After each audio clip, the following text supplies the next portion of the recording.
Fragility isn't born in the body, but in the mind. You discover this when everything around you breaks, and you realize that what truly keeps you standing isn't the circumstances, but how you interpret them. When life breaks you, you have two options: give in to the reflex of despair, or use the fracture as raw material to become unreadable, cold, and unshakable. This choice isn't emotional, it's strategic.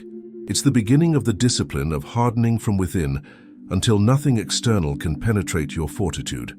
The ordinary mind seeks explanations, acceptance, and justifications for pain. The mind trained in power rejects this vice. Machiavelli wrote that men are driven by fear or self-interest. If you succumb to the need to be understood, you give up the only real currency, control over your own narrative. Pain then ceases to be just pain. It becomes a tool of external conditioning. Whoever controls your reaction controls you. The hidden gear of this game is simple. Society feeds on its reflection. Crying, venting, complaining, all are signs that betray vulnerability. And vulnerability, when exposed, doesn't inspire compassion, it inspires calculation. Compassion is rare, and even when it exists, it's tainted by judgment. Those who learn to silence their fractures, even if bleeding inside, convey a presence that confuses the gaze of others. There's no manual for those who won't share their own codes. When you explain too much, you weaken yourself. The instinct to prove you still have value is a confession of self-doubt. Every word spoken in search of validation is a brick ripped from your inner wall. Silence, on the contrary, reinforces walls. It creates an aura. It forces others to project their own fears and fantasies onto you. The absence of an answer is more powerful than any argument.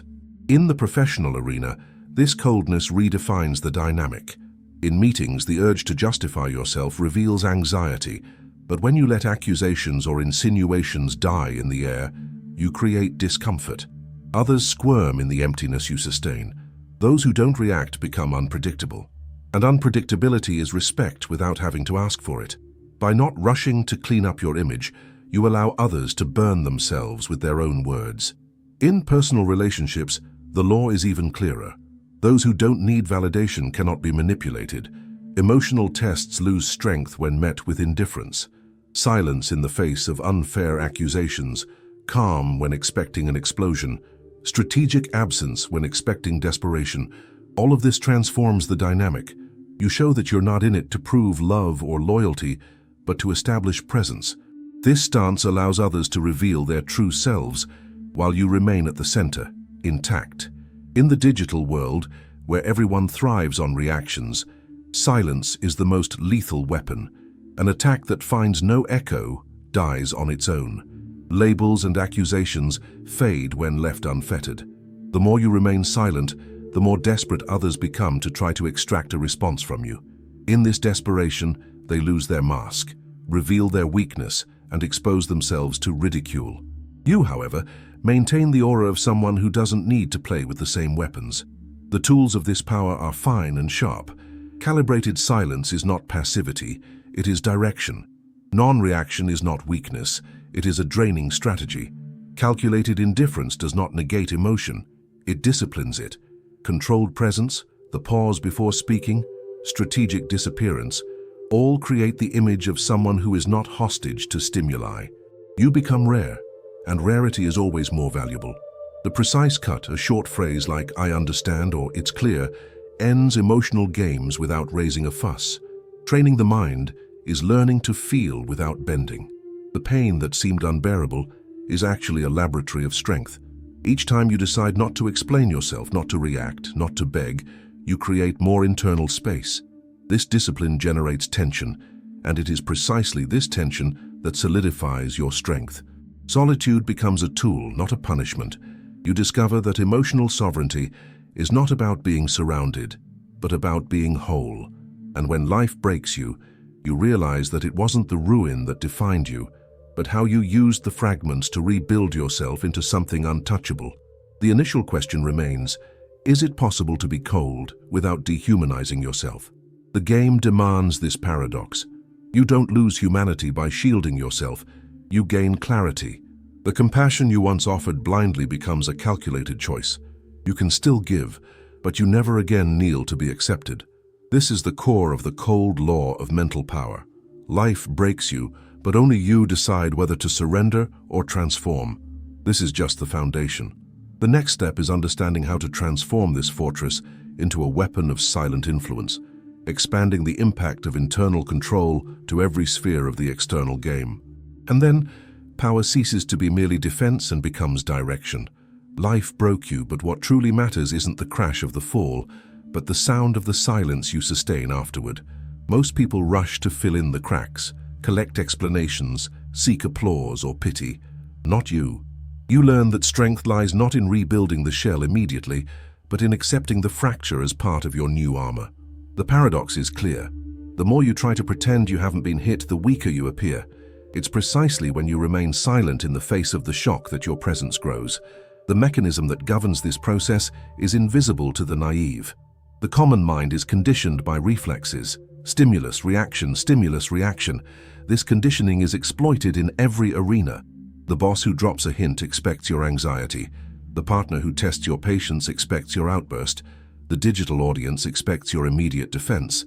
When you break this cycle and don't deliver the expected reflex, you open a void that no one knows how to address. In this void, you conquer psychological territory without moving a muscle. Innocence dies when you realize that explaining yourself is never about clarity, but about submission. Those who control the narrative never strive to prove anything. They just let others wear themselves out trying to decipher their position. The need to justify is the mark of the weak.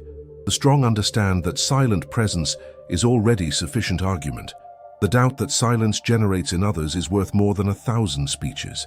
Those who are silent always seem to have more than they reveal.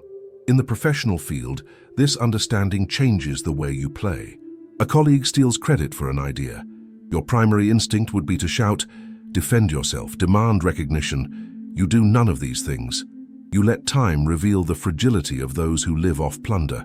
While others await your wrath, you work in silence, consolidate results, and become inevitable. When you finally speak, it's brief, precise, as if you don't need applause.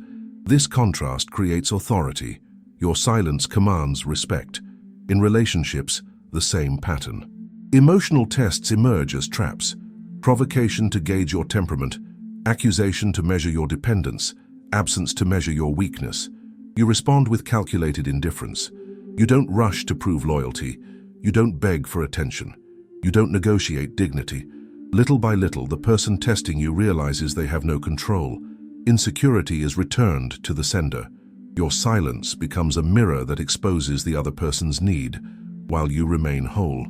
In the digital space, coldness is even more lethal. The court of public opinion expects swift reactions. Every hasty word fuels attacks. Silence, on the other hand, is disarming. The accuser wears himself out talking to himself, loses impact, and becomes noise no one else hears.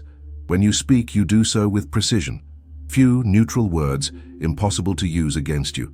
At this point, your indifference not only protects, it frames. You cease to be a defendant and become the invisible judge of the game. The tools are simple, but they require steely discipline. Calibrated silence doesn't mean eternal absence, but strategic pause. Non-reaction isn't apathy. It's energy retained until the right moment. Calculated indifference isn't absolute coldness. It's emotional selectivity. Strategic disappearance isn't escape. It's control over your presence as a scarce resource. Rarity creates value. One word of yours, when rare, weighs more than 100 speeches from the compulsive talker. Your aura is strengthened not by noise, but by the absence of noise. Training the mind at this level requires breaking ties with the need for reflexes. It's feeling the urge to react and choosing not to. It's accepting tension without letting go. It's allowing discomfort to build, knowing it's the cement that solidifies your strength. Gradually, you realize that nothing external can truly break you, because the only part that matters, your mind, is untouched. Your body may weaken, circumstances may crumble, but your mind, disciplined, remains sovereign territory. The price of this sovereignty is high. You become less legible, less accessible, less tameable. Many will call you cold, distant, impenetrable. Accept it. This isn't a curse, it's a shield. The more they misunderstand you, the more you control the field. The humanity that remains within you isn't lost, it's purified. You continue to feel, but you never again react like a hostage. You act as if you choose when and where to show emotion, and that choice is power. The question lingers in the air like a shadow. To what extent is coldness strength, and to what extent is imprisonment? The answer isn't yet ready. What you already know is that not reacting, not justifying, not explaining yourself is the first victory over yourself. It's the beginning of the metamorphosis into someone who doesn't need permission to exist. And this beginning paves the way for the next layer, using this mental fortitude not just as defense, but as a weapon of strategic direction over others. When life breaks you, your first instinct is to quickly pull yourself together, to glue the pieces back together to appear whole again. This is where most people lose their way. The rush to rebuild your image betrays fragility, while true power arises in the interval, where you accept being fragmented and refuse to chase appearances. Those who remain silent in their own downfall are already ahead, because they didn't rush to prove anything. What seems like ruin to you is a laboratory. This is the cruelest mechanism of the human mind, the addiction to reflexes. Everyone wants you to react, to give signals, to show the keys to reading their internal states. When you break this cycle, the whole world becomes disconcerted. Silence creates a void where others project their own fears and fantasies. Each time you deny the reflex, you take away their power to manipulate your state. Those who expected fury find calm. Those who expected justification find nothing. In this nothingness, you become unreadable. It's at this point that innocence fades. You realize that social life doesn't reward those who explain themselves, but those who create an aura. The naive believe that absolute clarity wins trust. The strategist understands that mystery commands respect. Explaining yourself is begging for credibility. Power, on the contrary, is born from the discomfort you instill in others when you don't reveal yourself. Silence isn't absence, it's presence elevated to the extreme.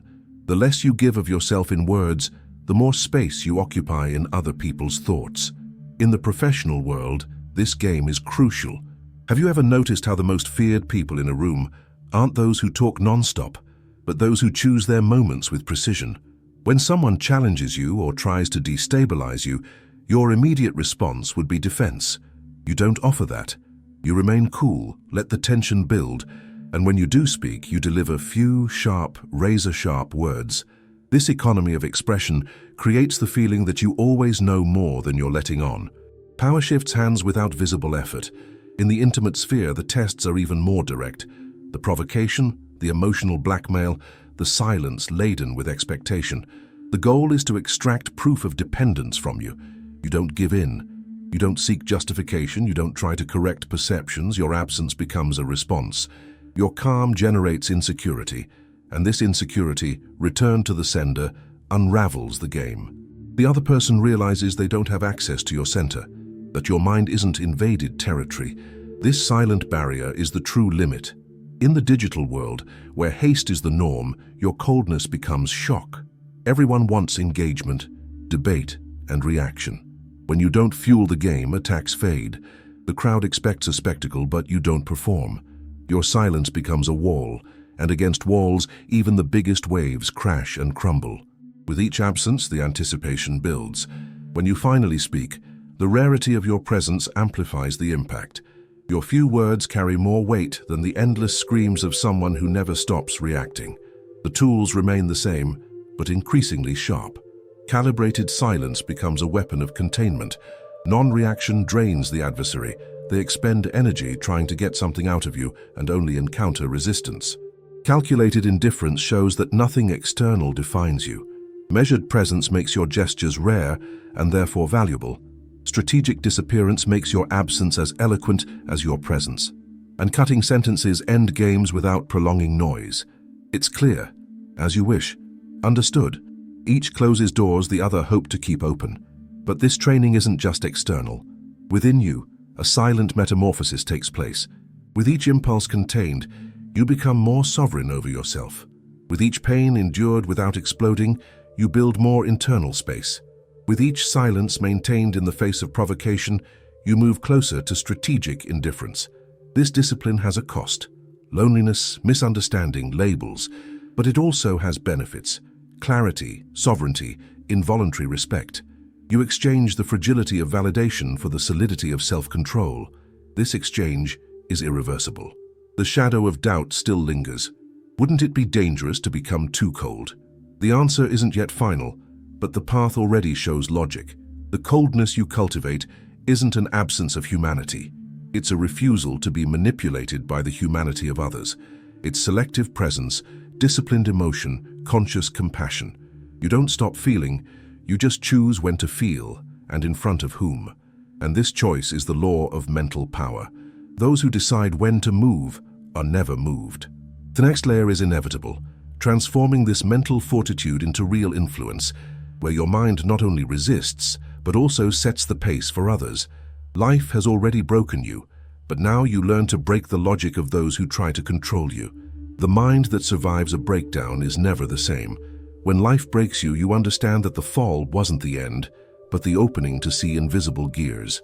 What seemed like mere pain reveals itself as a training ground. With each impact, with each loss, you discover that it's not the wound that defines you, but the way you become unreadable in the face of it. The cold law that governs this mental power is clear.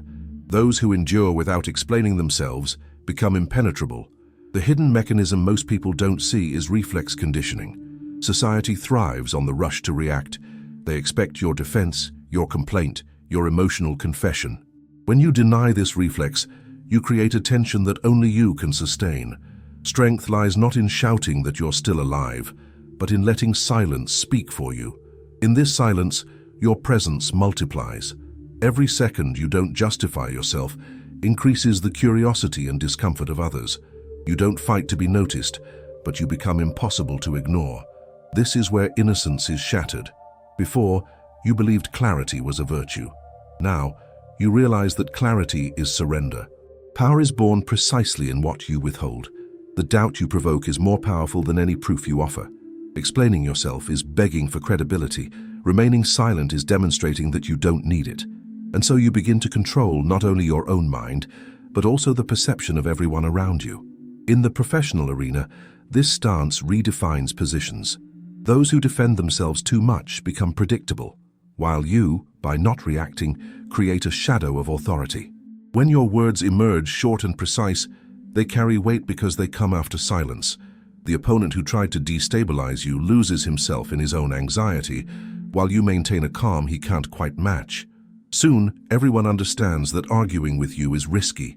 There's no guarantee of an echo, no relief or catharsis. Your silence is a minefield. In personal relationships, the effect is even more visceral. When they expect an explosion, you offer calm. When they expect an explanation, you offer indifference. The game changes sides. Silence becomes a mirror, revealing the other person's emotional dependence. You refuse to be held hostage by the need to prove love, loyalty, or dedication. Your calculated absence becomes a sufficient answer. The other person realizes they don't have access to the center of your mind, and this invisible barrier is worth more than any verbal promise. In the digital space, your strategy is amplified. Everyone rushes to react, to give their opinion, to respond to attacks. Not you. Your silence creates a void. The accuser talks to himself, the audience tires, and when you finally choose to speak, your voice is rare and sharp. A short, neutral sentence is more disarming than long speeches. You don't just survive the court of public opinion, you transform it into a stage where your absence weighs more heavily than the presence of others. Your aura grows as your presence diminishes. The tools are refined and require precision. Calibrated silence acts like an invisible blade. Non-reaction drains the opponent's energy until they wear themselves out. Calculated indifference proves that your mind doesn't bend to the environment. The rarity of your presence transforms every gesture into a symbolic act. Strategic disappearance shatters expectations and increases your value. Short, dry sentences act as precision cuts that end dialogues without prolonging wars. It's done. It's not relevant. I understand. Minimal words that impose maximum impact. But the real battlefield isn't outside. It's within. Training the mind to be strong when all seems lost means enduring internal discomfort without seeking immediate relief. It's feeling the pain without dramatizing, the pressure without exploding, the anxiety without confessing. Each time you hold back the impulse, you strengthen your fortitude. This discipline comes at a high price. Strategic solitude, emotional distance, misunderstanding, but the reward is sovereignty. You cease to be a slave to your reflexes. You become master of time, rhythm, and narrative. The doubt that lingered from the beginning returns. To what extent will this coldness keep you from turning to stone? The truth is, it's not about killing emotions, but about disciplining them. You still feel, but you never again surrender to the game of proving what you feel. Your humanity doesn't disappear. It is purified through choices. You decide when and for whom to open a crack. The rest remain before a wall. This wall isn't a prison, it's protection. And those who don't understand it mistake its strength for absolute coldness. Let them be confused. Misunderstanding is another layer of power. The next step is inevitable, using this coolness not only to protect yourself, but to direct, transforming mental fortitude into a weapon of influence. It's no longer about resisting the game, but about directing it. And it's at this point that you'll discover that silence not only preserves, but also governs. Mental power only fully reveals itself when you realize that endurance is not enough. Resisting the fall is the beginning, but not the end. The true cold law is to transform what seemed like a disadvantage into mastery. When life breaks you, you no longer fight simply to survive the impact. You use the fractures as a tactic. Others still expect to see you shaken, weakened, explaining yourself, but every silence, every absence, every calculated indifference returns the pressure to them. The pain that should hold you back becomes an invisible weapon. This is the ultimate mechanism. Sustained discomfort becomes a control field. You endure more than they can handle. While they wait for answers, you leave them in the dark. While they wait for signals, you leave them unreadable. This emptiness grows like a shadow until the other person's mind begins to implode. The tension that for you is discipline is unbearable for them. It's not you who breaks it, but the world around you. The fortress you built within now projects itself outward and nothing can penetrate it. Innocence is definitively dead. You no longer believe that clarity builds trust or that transparency generates respect. Respect is born from the weight of your presence, from the mystery that is never resolved, from the silence that cuts deeper than words. Explaining yourself, justifying yourself, compulsively opening up, all of this now seems like slave currency. You no longer play this game. Anyone who wants to follow you will have to get used to doubt, and doubt is what keeps you in control. In the professional field, this puts you in an unattainable position. You become someone who doesn't need to compete for attention because you already command it simply by not exposing yourself. Those who talk too much start to revolve around your reserve. Your every pause is interpreted as calculation. Your every absence is seen as strategy. You don't need to proclaim yourself a leader. Silence names you. The meeting revolves around what you didn't say, and in the end, you set the tone without raising your voice. In personal relationships, the dynamic changes forever. There's no longer room for emotional blackmail because you don't feed it. The other person can test, provoke, or disappear to gauge your reaction. Nothing works. You don't pursue, you don't explain, you don't defend yourself. Your calm breeds despair. Little by little, they realize they can't access your mind. The game stops being manipulation and becomes a choice. You don't demand presence, you offer rarity. And those who have experienced your presence understand that your absence is sanction enough.